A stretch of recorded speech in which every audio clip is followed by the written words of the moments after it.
আসসালামু আলাইকুম রহমতুল্লাহি তাআলা ওয়া বারাকাতু। সম্মানিত দেশবাসী, আশা করছি আপনারা সবাই ভালো আছেন। বিগত কয়েকদিন যাবৎ অনেকেই পোস্ট করেছে যে আমাদের তাহিরি হুজুর মুফতি গিয়াসউদ্দিন আত-তাহিরি সাহেব তিনি নাকি পরপারে পাড়ি দিয়েছেন, তিনি দুনিয়া থেকে বিদায় নিয়েছেন। এরকম পোস্ট অনেকগুলো হয়েছে, প্রায় 10,000-এর উপরে এরকম পোস্ট হয়েছে যে আমাদের মুফতি গিয়াসউদ্দিন আত-তাহিরি সাহেব তিনি নাকি মারা গিয়েছেন। দুঃখের বিষয় হলো তিনি এখনও মারা যাননি।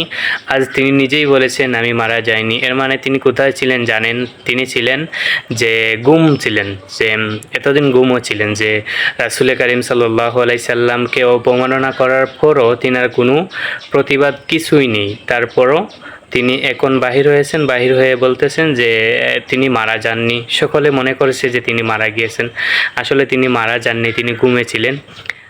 দুঃখের বিষয় কি জানেন? এই ধরনের যে কথিত আলেম রয়েছে, মুফতি রয়েছে, এগুলা হচ্ছে মারাত্মক পর্যায়ের ভণ্ড।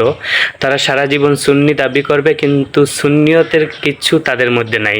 যেমন এক লোক রাসূল করিম সাল্লাল্লাহু আলাইহি সাল্লামকে নিয়ে ব্যঙ্গচিত্র করেছে, অবমাননা করেছে, কিন্তু এর কোনো প্রতিবাদ তাদের কাছ থেকে হয়নি।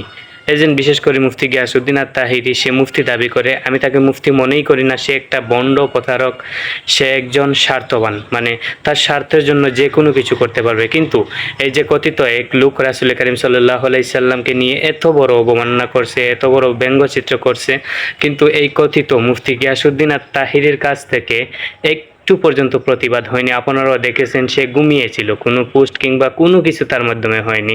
কিন্তু সে সুন্নি সুন্নি বলে চিৎকার করবে, রাসূলের প্রেমী বলে চিৎকার করবে, কিন্তু তার মধ্যে রাসূলের একটু কিঞ্চি পরিমাণ প্রেম আছে বলে আমি মনে করি না। কারণ সে একজন ভণ্ড, সে একজন প্রতারক। তার কাজই নাচানাচি, লাফালাফি, গান বাজনা এগুলোই করেই এই জনগণকে বিভ্রান্তি করা, এটা হচ্ছে তার কাজ। আর বিশেষ করে কওমি উলামায়ে কেরামদের সাথে সে সব সময় দ্বন্দ্ব করা, এটাই হচ্ছে তার কাজ।